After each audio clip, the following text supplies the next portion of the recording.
Hi friends, welcome to Satya's world positive vibes. నేను మీ సత్య. 27,500 మంది కూతుర్లు ఉన్న ఒక వ్యక్తి గురించి మీకు తెలుసా?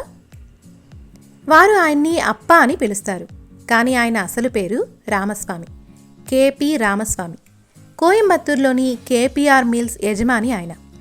వృత్తిరీత్యా ఆయన ఒక వస్త్ర వ్యాపారి, కానీ ఇష్టానుసారం ఆయన ఒక తండ్రి.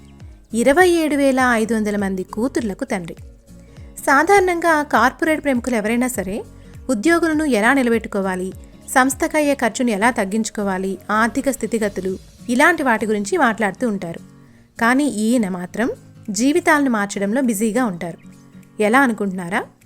మిల్లు కార్మికులను గ్రాడ్యుయేట్లుగా మార్చడం ద్వారా, విద్యను మెరుగైన వారి జీవితానికి ఒక మెట్టుగా మార్చడం ద్వారా ఈయన ఎంతోమంది జీవితాలను అద్భుతంగా మార్చేస్తున్నారు. ఇదంతా ఒక సాధారణ ఆడపిల్ల అభ్యర్థనతో ప్రారంభమైంది.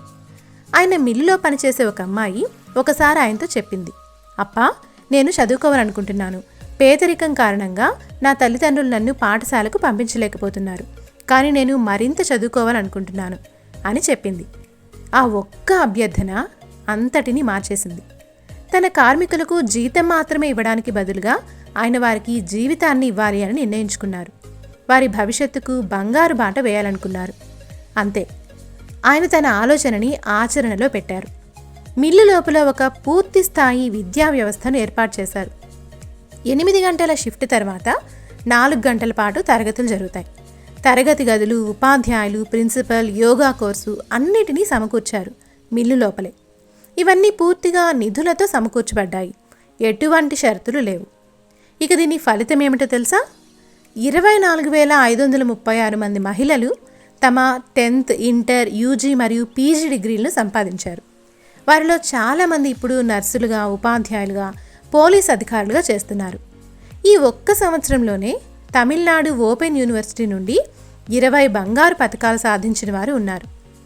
మరి అక్కడ పనిచేస్తే వారు చదువుకుని తమ ఉద్యోగాలు చూసుకుని వెళ్ళిపోతే అక్కడ శ్రామిక శక్తి ఏమవుతుంది, పని ఎలా జరుగుతుంది అని మనకి అనుమానం రావచ్చు. రామస్వామి గారు దీని గురించి ఏమంటారో తెలుసా? నేను వారిని మిల్లులో ఉంచి వారి సామర్థ్యాన్ని వృధా చేయాలనుకోవడం లేదు. వారు వారి పేదరికం కారణంగా ఇక్కడ పనిచేస్తున్నారు. నా పని వారికి భవిష్యత్తుని ఇవ్వాలి, కానీ వారికి పంజరం కాకూడదు అని అంటారు ఆయన. ఆయన చేసేది అదే. వారు వెళ్ళిపోతారు, వారి కెరీర్లను నిర్మించుకుంటారు, కానీ ఆ తర్వాత వారు తమ గ్రామాల నుండి పేదరికంలో ఉన్న మరికొంతమంది ఆడపిల్లలను మిల్లుకు పంపుతారు. ఇది ఇలా కొనసాగుతూనే ఉంటుంది. ఇది హ్యూమన్ రిసోర్స్ డెవలప్మెంట్, మానవ వనరుల అభివృద్ధికి అసలైన అర్థం. ఇటీవల జరిగిన ఒక కాన్వకేషన్ అంటే స్నాతకోత్సవంలో 350 మంది మహిళలు తమ డిగ్రీలను అందుకున్నారు. అప్పుడు కేపీ రామస్వామి గారు ఒక అసాధారణ అభ్యర్థన చేశారు. ఏమిటో తెలుసా?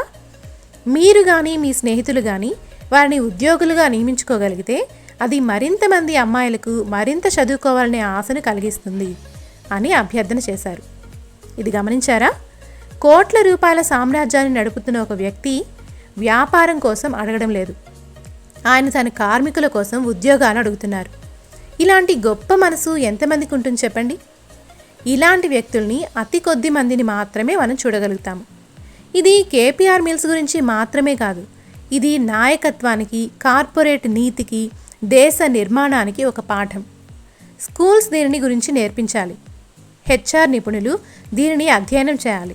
ప్రపంచం దీనిని తప్పక తెలుసుకోవాలి. ఇలాంటి రామస్వాములు మరింత మంది తయారవ్వాలి.